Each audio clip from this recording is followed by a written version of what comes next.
اللهم صل وسلم وبارك على سيدنا محمد سيد الأنبياء والمرسلين والإمام المتقين وخاتم النبيين وعلى آله وأصحابه ومن تبعهم بإحسان إلى يوم الدين. أشهد أن لا إله إلا الله وحده لا شريك له وأشهد أن سيدنا محمدا عبده ورسوله لا نبي بعده لا حول ولا قوة إلا بالله أما بعد.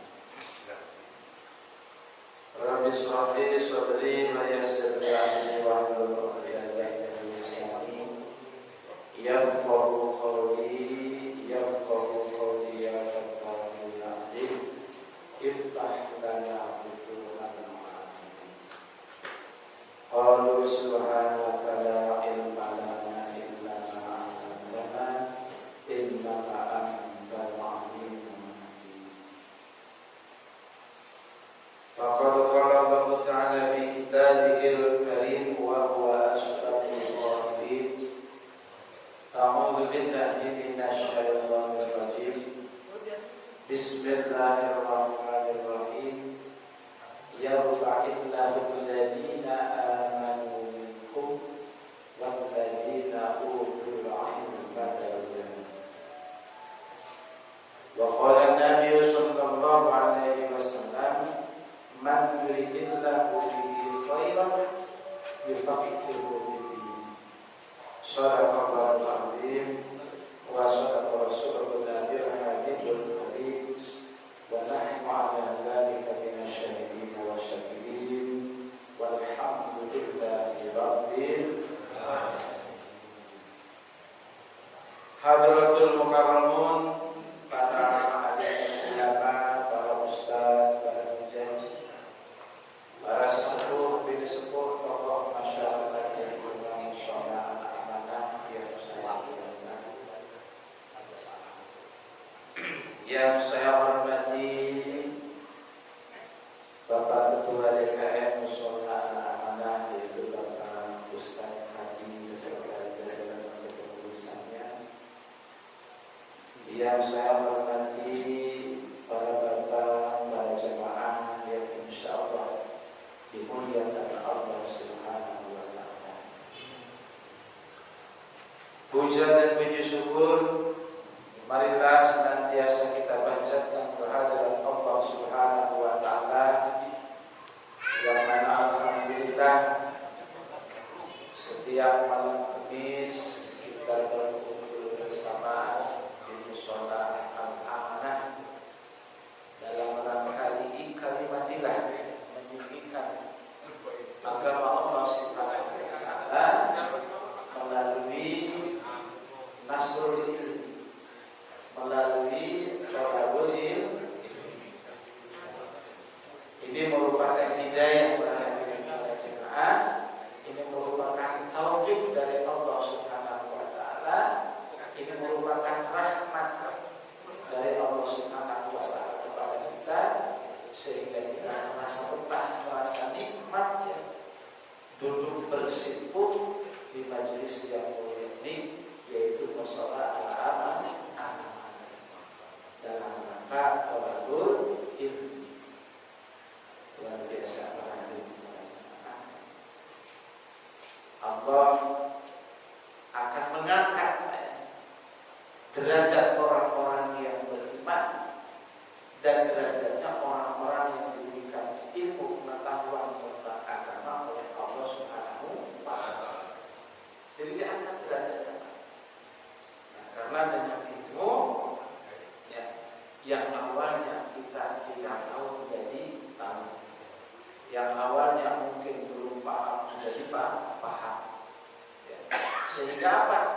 Kita mengenal, oh ini wajib, oh ini haram tinggalkan, oh ini sunnah kerjakan, oh ini makruh sebaiknya ditinggalkan, oh ini fardu atau wajib harus dilaksanakan.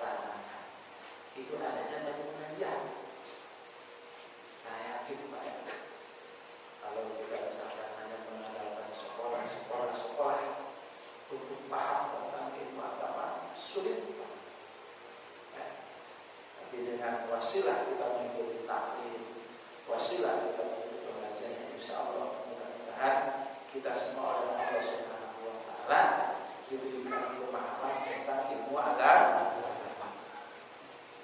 Sebagaimana sabda baginda Nabi, man yuridillahu bihi khairan yufaqihu fiddin. Barang siapa yang dikehendaki baik oleh Allah Subhanahu wa Ta'ala, Allah akan memberikan betah duduk di majelis taklim. Allah akan memberikan betah duduk di majelis ilmu, di masjid mushola. Itu merupakan ciri, itu merupakan identitas bahwa orang yang betah duduk di majelis taklim, duduk di majelis zikir, duduk di masjid mushola yang dalam rangka beribadah pasti itu. Yang man yuridillahu bihi khairan yufaqihu fiddin, maka Allah Subhanahu wa Ta'ala ini akan memahamkan kepada orang tersebut tentang ilmu agama. Yang awalnya tidak tahu tentang misalkan syarat rukun dan wudu jadi tahu. Itu kan masalahnya ngaji Pak. Yang awalnya kita tidak tahu misalkan syarat rukun sholat, setelah ngaji jadi tahu. Yang awalnya tidak tahu tentang syarat rukun puasa, setelah ngaji tahu. Nah ini hikmah daripada kita hadir di majelis taklim. Jadi pantas. Man salaka tariqan liyaltamisu sufihi ilman sahalallahu lahu tariqan ilal jannah. Barang siapa yang berjalan menuju majelis ilmu, maka Allah Subhanahu wa Ta'ala akan memudahkannya orang tersebut jalan menuju surga. Mungkin saya pernah menceritakan ada dua orang bersahabat. Yang satu yang pergi ke hutan untuk ujian, masuk di hutan itu ke dalam gua, dia nyepi di situ. Yang satu lagi dia mencari ilmu, mencari ilmu. Tentunya yang mencari adalah ilmu agama. Nah, setelah beberapa tahun ini yang mencari ilmu tadi rindu terhadap temannya, ingin bertemu. Maka dicarilah orang tadi. Ditanya-tanya si bulan kemana ya? Oh, dia mau sudah hutan. Dicari hutan belantara. Begitu melihat, ternyata orang itu sudah duduk ada di dalam gua itu sambil pikir ceritanya. Begitu tengok di samping kanan samping kirinya, ternyata banyak tulang belulang hewan ular, tikus, apalagi beyangan. Jadi makannya itu apa yang ada di situ. Nah, orang lain tadi bodoh, orang ibadah tapi makanannya kok begini, bagaimana diterima oleh Allah Subhanahu wa Ta'ala? Tuh, itu karena dia tidak ngaji, jadi tidak tahu bahwa ular itu haram, bahwa katak itu haram, kodok itu haram, kepiting itu haram. Karena tidak tahu, hanya dimakan. Jadi wal-wal keluar akhirnya. Apa yang ada di untar sana. Nah inilah, jadi hikmah daripada kita ngaji Pak, akan tahu tentang masalah ilmu, dan inilah yang akan menjadi wasilah, yang menjadi pelantaran seseorang ini selamat di dunia, selamat di akhirat. Orang bisa sholat karena ilmu. Tanpa tahu ilmunya sholat, sujudnya bagaimana, rukuknya bagaimana, iktidalnya bagaimana, disitulah berakhir pada jemaah. Jadi alhamdulillah kita oleh Allah Subhanahu wa Ta'ala seminggu sekali, mungkin lebih Pak separuh Fajrul ada Pak seminggu sekali taklim kita membaca, kita belajar. Mudah-mudahan istiqomah. Ini dikupas tentang masalah hukum-hukum agama. Nah, mudah-mudahan setelah kita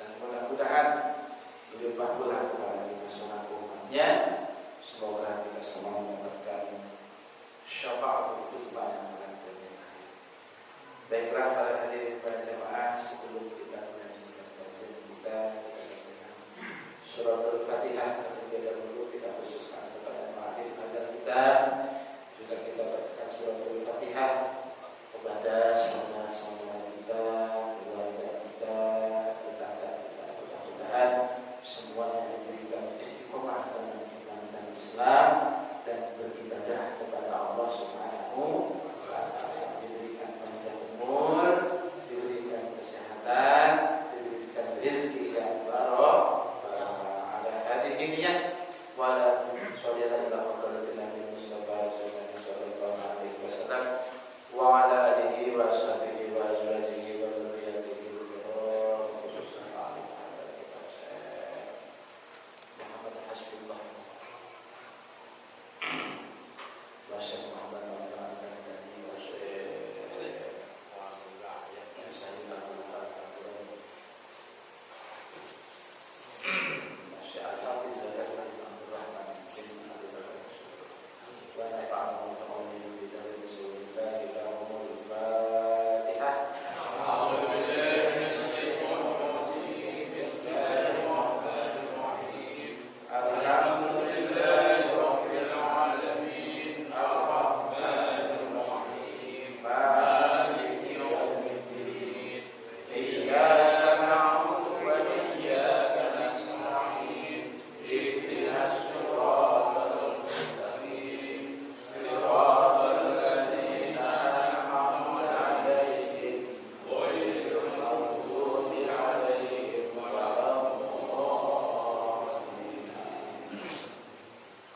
Bismillahirrahmanirrahim. Faslun ay hadza faslun. Nah, saya maknain Jawa dulu ya. Biar apa namanya? Ya tabarukan. Apa? Kalau sampai ke speaker, Pak. Mana Jawa Pak ya? Man utawi sapane wong iku patathu.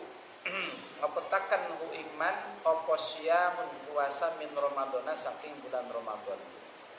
Bi udhrin kelawan tanpa udzur wa matalan mati sapa man qabla ayatamakana ing dalem sadurunge mungkin min qadaihi saking ngodoni puasa.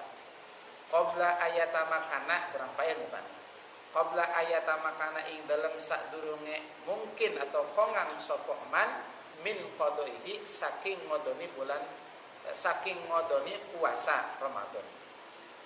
Balaisa mangka ora nanalahu kedua oman opo tadarukun nyusuli wa in mata mangka lamun mati sapa man badan tamkini ing dalam sawise mungkin min qadaihi minal qadai ya minal qadai saking ngodoni puasa fa in mata fa imma ayasuma mangka anakalana yanta puasa anhu dadi ganti nekman sapa waliyuhu wali nekman wa imma ayat ama lan anakalane aweh mangan sapa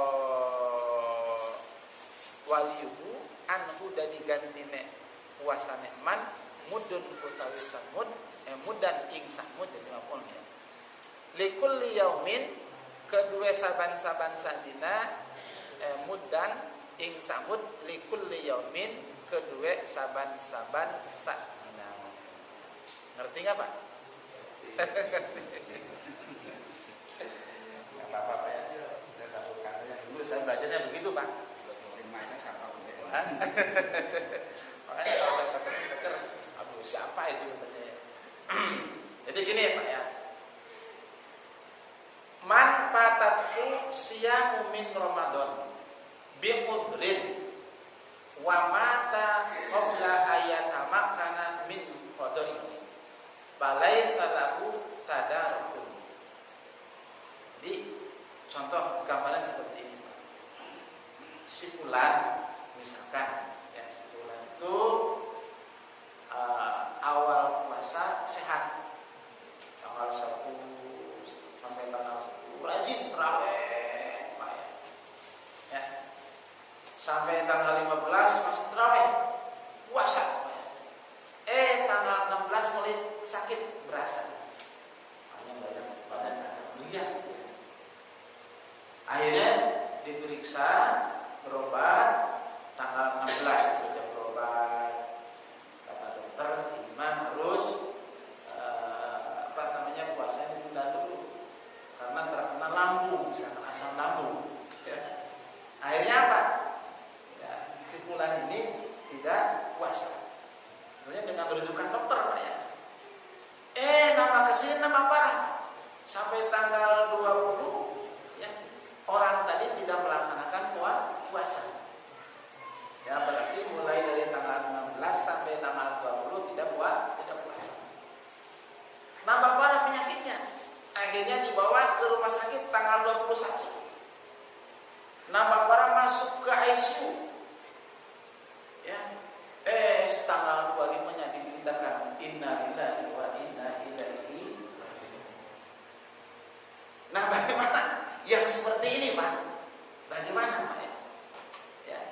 si bulan tadi ya masuk pada bulan Ramadan wajib untuk melaksanakan puasa karena sehat, berakal, Islam.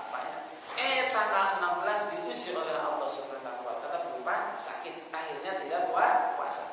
Terus sampai tanggal 25.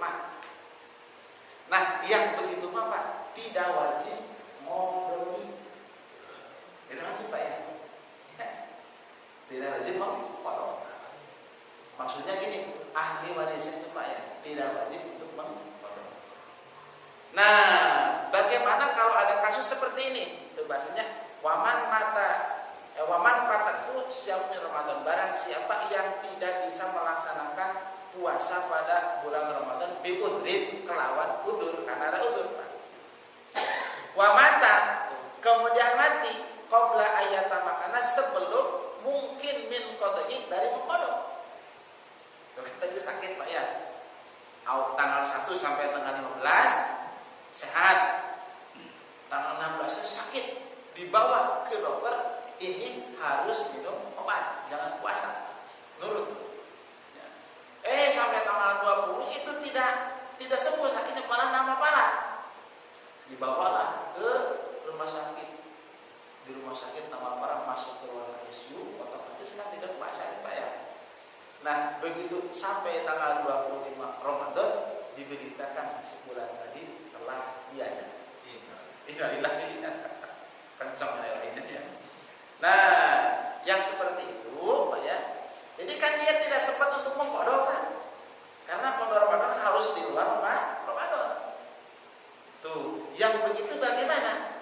Ya, yang begitu palaisa lahu tadarukun, maka baginya itu tidak wajib untuk mengkodok. Untuk nyusuli itu mengkodok.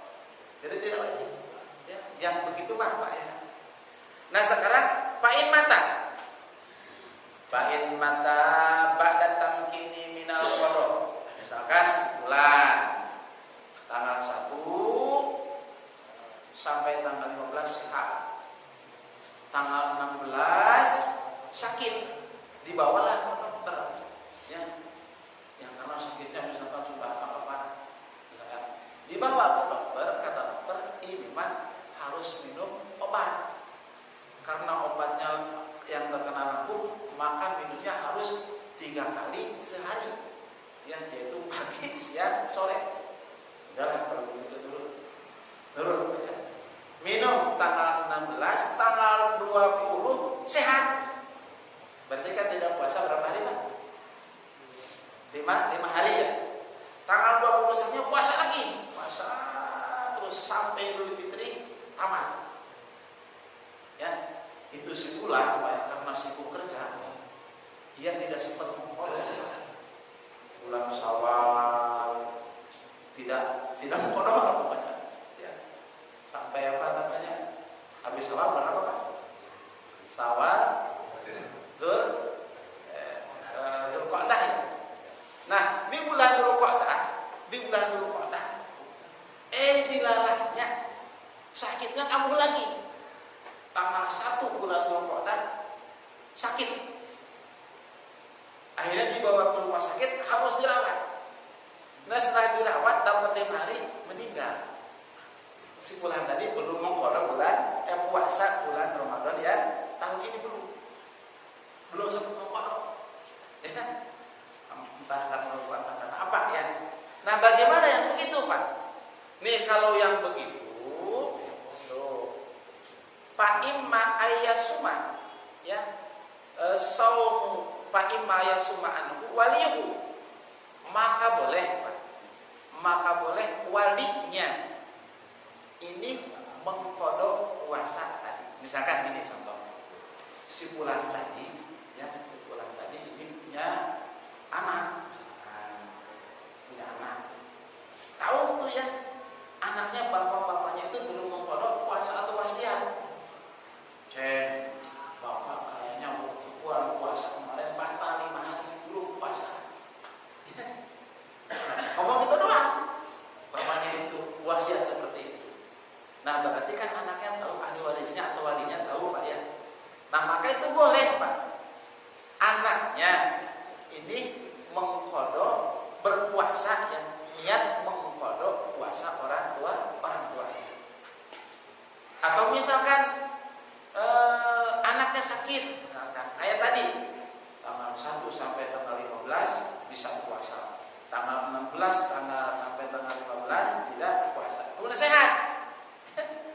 bulan Syawal belum sempat kodok, bulan Dzulqa'dah meninggal, tahu tuh orang tuanya ya, bahwa si anaknya tadi ini belum mengkodok puasa, maka orang tuanya Pak boleh ya, boleh mengkodok puasa anaknya tadi. Nah itu seperti itu Pak ya. Atau tadi memberi makan sebagai ganti dari puasa ya, puasa yang apa namanya tadi tertinggal tadi dan belum sempat mengkodok Pak, belum sempat mengkodok. Likulli yaumin muddun. Jadi satu hari satu mud diberikan kepada fakir miskin. Nah satu mudnya itu ada 8 on. Ya 8 on tinggal kalikan saja. Kalau misalkan 8 on perkiraan 1 liter, kalau 5 hari berarti berapa kira-kira Pak? Berapa liter? 5 encer segitu Pak ya. 50.000 gitu. Ya itu apa namanya konsekuensinya jika Pak ya, jika orang tadi misalkan sakit sehingga tidak bisa melaksanakan puasa ya, sempat untuk mengkodok tapi tidak mengkodok, kemudian meninggal, maka wajib Pak walinya milih itu boleh mengkodok Pak, mengkodok puasa ya, atau membayar fidyah. Nah, seperti itu Pak. Ini pelajaran ini di sekolah nggak ada. Nggak ada. Makanya alhamdulillah kita apa namanya mengadakan taklim seperti ini, dan ini akan membuka wawasan kita. Jika misalkan di keluarga kita ada kejadian seperti itu, bagaimana? Orang tua kita misalkan sudah tua apa ya, terus misalkan sudah tidak mampu lagi untuk melaksanakan puasa. Nah, bagaimana solusinya? Tuh, kalau misalkan emang tuanya itu sudah tua rata sehingga ia tidak mampu untuk melakukan puasa, sudah tidak akan mampu lagi untuk mengkodok puasa, maka tidak wajib Pak ya. Nah ini merupakan kasih sayangnya Allah Subhanahu wa Ta'ala kepada kita. Jadi Allah tidak memaksa, kalau memang tidak mampu jangan ya.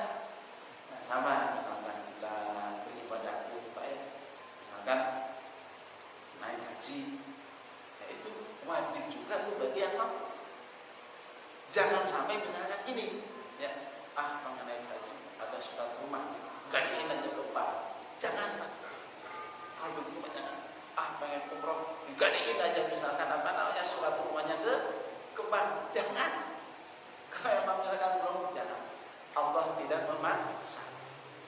Saya sempat nanya ke guru saya ya, saya namanya Ki Mufid ya, Ki Dahlan. Kalau bisa makan Kang, ya Kang, bagaimana kalau misalkan ada orang naik haji, ya, terus ongkosnya itu dia itu dapat pinjam dari bank, gitu ya, itu mah katanya ya peribahasa seperti ini, sama orang dulu pakai comberan, jadi misalkan ibadah itu sesuatu yang baik, nah caranya pun harus baik. Ya. Jadi kalau misalkan emang belum bisa pun untuk umroh, untuk haji, jangan sampai Pak ya, caranya itu sesuatu yang melanggar aturan agama. Itu Pak ya. Kalau misalnya harus ditabung dulu. Nah, beda Pak ya. Kalau misalkan nabung, niatnya kita nyimpan duit, jangan pengen bunganya. Iya Pak, apa nabung nih? Nabung nih, saya pengen nabung. Insya Allah uangnya akan digunakan untuk haji, naik haji atau untuk umroh. Nggak apa-apa, tabungkan sama kita, ya sedikit-sedikit, ya. Nah, tapi niatkan dalam hati kita itu uang, ya. Uang yang kita tabungkan bukan untuk nyari lebihnya. Makanya kalau ada pun jangan diambil. Jangan Pak ya. Jangan. Ini memang apa namanya? Yang termasuk yang bisa dikatakan keras gitu ya. Bukan keras sebenarnya. Untuk keselamatan kita, Pak. Untuk keselamatan kita, ya. Ya, untuk keselamatan kita. Kita jangan sampai kita ini bermain riba, ya, jangan sampai bermain riba. Nah di situ Pak ya, Jadi ketika kita pengen nabung misalkan di bank untuk naik haji, ya. Nah niatnya itu untuk nabung doang. Jadi jangan sampai misalkan saya mau uang punya 100 juta pengen didepositkan supaya nanti kan lumayan tuh. Misal kalau dapat 3 tahun atau misalkan 5 tahun bunganya lumayan gitu ya untuk naik haji, ini nggak boleh itu Pak. Kan seperti itu Pak ya. Nah, boleh itu kita misalkan nabung ini mau haji gitu, boleh seperti itu Pak ya. Nah, ini yang mudah-mudahan dijauhkan oleh Allah Subhanahu Wa Taala dari yang namanya riba.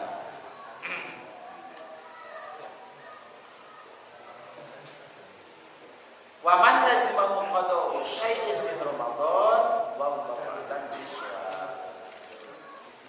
Bismillahirrahmanirrahim.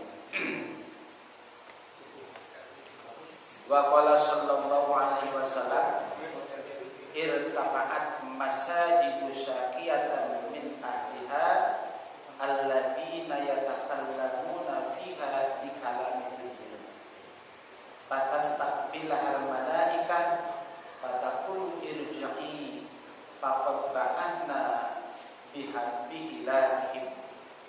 Ini sabda baginda Nabi ya, irtafa'at masajidu syaqiyatan min ahliha alladziina yatakallamuna fiha. Jadi ketika ada orang nih Pak ya, orang di dunia ngobrol di masjid ya, menceritakan masalah duniawi. Contohnya kan di masjid ngobrolin Liga Champion. Di masjid misalkan ngobrolin Liga Champion. Aduh, Liga Champion itu apa? atau PSSI misalkan. Nah menceritakan yang demikian lah. Ya. Nah ini masjid atau musad akan berteriak, ya. Syaqiyatan bahasanya ya. Syaqiyatan min ahliha alladzi yatakallamuna fiha bi kalami dunya. Jadi kalau terdengar apa ya ketika ada orang yang berbicara di dalam masjid dengan menceritakan atau berbicara ngobrol masalah duniawi, itu masjid itu berteriak. Ya, berteriak kepada orang yang berbicara tentang duniawiyah tadi di dalam masjid. Patas takbilahal malaika fatakul irji'i, ya, irji'i. Nah, patas takbilahal malaika. Nah, kemudian malaikat ini berbicara, ngomong bahasanya irji'i, pergi. Faqad ba'atsna bihilakihim. Faqad ba'atsna bihilakihim. Kalau misalkan tidak pergi ini akan dirusak. Jadi dirusakan, memang agak berat juga itu. Boleh? Kalau yang main qasidah itu di dalam masjid boleh nggak? Main qasidah. Ada main apa gitu. Sholawatan itu Mama ya? Iya, pakai pimpingan itu. Ya. Apa bahasanya? Jangan qasidahnya apa yang didahulukan, sholawatannya gitu. Boleh apa enggak gitu. Dan insya Allah kalau qasidah itu bernafaskan Islam ya. Enggak apa-apa itu Mama. Ya, enggak apa-apa. Karena itu pasti kalau misalkan qasidah atau misalkan barawis atau misalkan hadroh itu yang dibaca adalah bacaan-bacaan sholawat. Enggak apa-apa itu Pak ya. Itu Pak ya. Habis itu ganggu atau enggak? Masuk. Asar. Ya nggak boleh dangdutan Pak tuh. Saya itu ganggu tak masalahnya.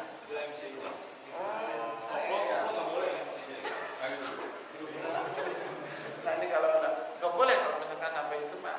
Ya kalau untuk sholawatan nggak jadi masalah Pak ya. Masjid. Nah ini saya hanya menyampaikan bahwa Pak ya. Ya tinggal kita mari benahi gitu ya. Misalkan ketika di masjid ini atau di mushola ini ada misalkan hadroh atau marawis, ini lagunya apa gitu ya? Apakah misalkan yang dibacanya apa? Apakah sholawatan? Apakah selain sholawatan gitu ya? Nah, kalau misalkan emang itu sholawatan bagus Pak ya. Atau syair-syair yang menggugah tentang apa? Tentang agama. Boleh juga Pak ya. Ya, syair-syair yang menggugah tentang agama.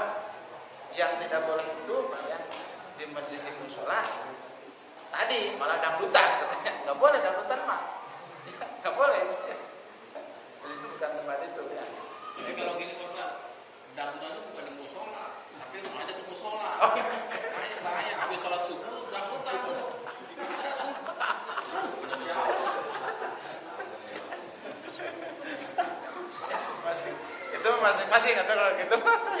Kenceng suaranya. Ah, Kenceng. kenceng ya. Iya.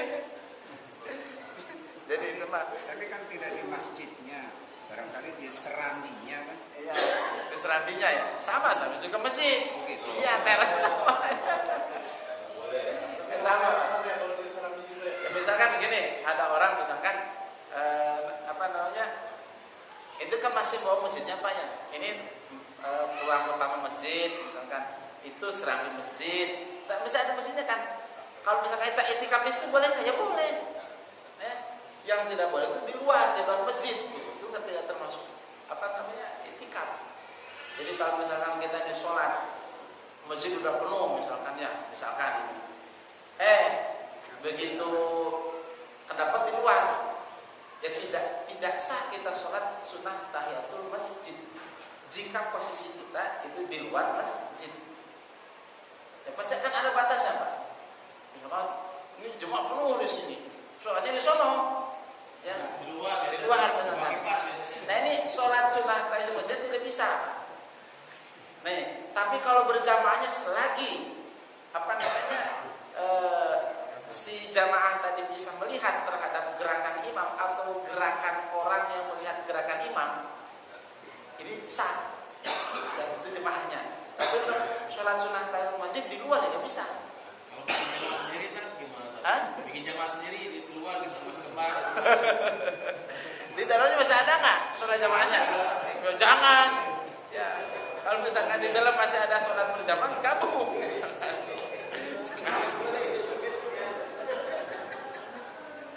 Ya, gitu Pak ya. Aduh. Nah, jadi intinya begini Pak ya. Masjid, musola tidak boleh kita ini ngobrol atau menceritakan tentang masalah dunia, ya, masalah dunia. Seperti tadi contohnya di masjid atau musola ngobrolin masalah main bola. Hah? Gimana Pak? Main handphone. Apalagi main handphone? Apalagi yang main handphone nggak boleh itu ya. Karena apa namanya termasuk Pak ya, termasuk apa namanya kalam-kalam dunia ya, termasuknya lah ya.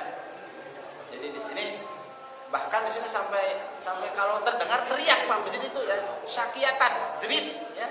Syakiatan min ahli alladhi yatakallamu fiha bi kalamin dunya. Masjid mushola ini ketika ada orang yang di dalamnya itu menceritakan masalah dunia, maka masjid mushola tadi ini berteriak, menjerit. Ya. Jadi usahakan ketika kita berada di dalam masjid, ketika kita berada di mushola, lebih baik kita perbanyak zikir, perbanyak baca tasbih. Gitu ya. Nanya sedikit. Boleh?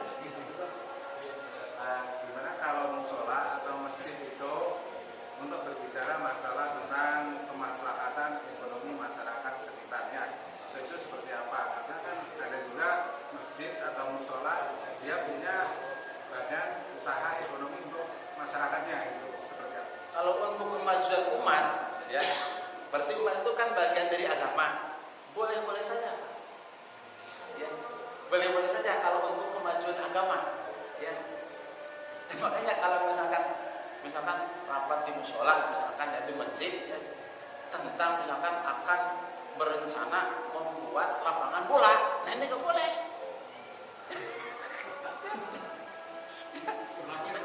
Turnamen misalkan, kalau ngadain turnamen rapat saya ini di masjid di musola, tidak boleh Pak. Ya kalau ada misalkan udah pengurus ya Pak, udah rapat turnamen tahun ini kita adanya di musola atau di masjid. Ngomongin ayam. Itu namanya ngomongin masalah dunia itu Pak ya. Ngomongin nggak boleh Pak. Ngomongin nggak boleh. Ngomongin mah nggak jadi masalah lah. Ngomongin pertandingan voli di masjid itu boleh nggak? Nah, sekarang Bapak apa namanya ini aja ya. Ini lihat konteks hadisnya Pak ya. Kira-kira kalau misalkan ngomongin masalah yuk tadi main bola atau voli misalkan, itu kira omongannya dunia apa akhirat Pak? Dunia. Saya mah hanya nyampaikan doang Pak. Jangan nyalakan saya. Ini konteks hadis ini seperti ini gitu ya, konteksnya seperti ini. Ada pun misalkan tanggung nggak apa-apa lah di masjid, banyakin istighfar aja. banyak istighfar.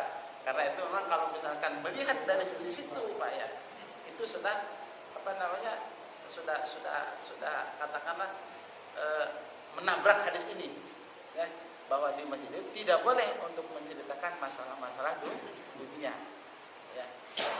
Seandainya misalkan terpaksa misalkan ya mau memindah di masjid ya, perbanyak istighfar malah. Jadi gitu aja Pak ya. Nah kalau misalkan tadi untuk kemaslahatan umat ya, umatnya itu yang akan dimaslahatkan itu tentang misalkan perekonomian yang mendukung terhadap kemajuan umatnya umat Islam, nggak apa-apa, itu termasuk masalah akhirat juga ya. Karena seseorang ya, misalkan gini Pak, zakat, wajib zakat Pak ya. Apa yang mau dijakatin kalau tidak punya duit? Gitu kan ya. Nah, salah satu misalkan supaya umat Islam ini maju ekonominya, misalkan harus mengadakan misalkan pelatihan atau workshop di masjid untuk menggiatkan tentang ekonomi umat Islam. Silakan saja. Ya karena itu untuk kemaslahatan kemajuan umat. Gitu Pak ya. Tapi kalau misalkan untuk urusan yang murni duniawiyah, Pak, seperti tadi di masjid ngomongin bola, di masjid ngomongin poli misalkan, itu kurang bagus. Menurut hadis, hukumnya gitu ya. Hukumnya gitu ya. Kalau hukumnya mengumumkan gitu ya. Kalau untuk hukumnya Allah alam dulu Pak ya. Tapi kalau misalkan dalam konteks hadis di sini Pak ya, kalau bahasanya itu kalau kita tarik pakai usul fikih Pak, mutlaqun nahyi bitahrim. Ya. Jadi larangan itu Pak menunjukkan terhadap haram. kalau misalkan ditarik ke usul ya, ke usul fikih. Saya di sini katakan kita ngajinya hadis ya. Terus mutlaqul amri lil wujub. Mutlaknya perintah itu menunjukkan wajib. Jadi kalau misalkan kita pengen narik hukum, bagaimana hukumnya ngobrol tentang masalah dunia di masjid. Nah, dengan hadis tadi berarti haram. Gitu Pak ya. Cuman di sini tidak dikatakan seperti itu. Ini menurut usul fikihnya Pak ya. Usul fikihnya seperti itu. Sedangkan di dalam konteks fikihnya, jadi di dalam kitab ini tidak dijelaskan Pak ya. Cuman bahasanya la itu kan larangan. Itu ya. Nah, ketika ada larangan itu menunjukkan terhadap keharaman gitu ya. Ketika ada perintah itu menunjukkan kepada wajib. Jadi situ Pak ya. Nah, ini seandainya misalkan ada pengurus yang mengumumkan ini misalkan mengumumkan masalah dunia gitu ya di masjid ya. Ya udah saya bilang tadi perbanyak istighfar saja melihat hadis ini gitu ya. Nah kalau puasa itu beda Pak, untuk kemaslahatan umat kan dulu Pak ya, kemaslahatan anak-anak kita, nggak apa-apa itu Pak. Ya kalau misalkan saya katakan tadi kalau untuk kemaslahatannya masalah akhirat, masalah umat jadi masalah. Tapi kalau untuk duniawiyahnya doang gitu ya, ini tidak bagus, kurang bagus ya.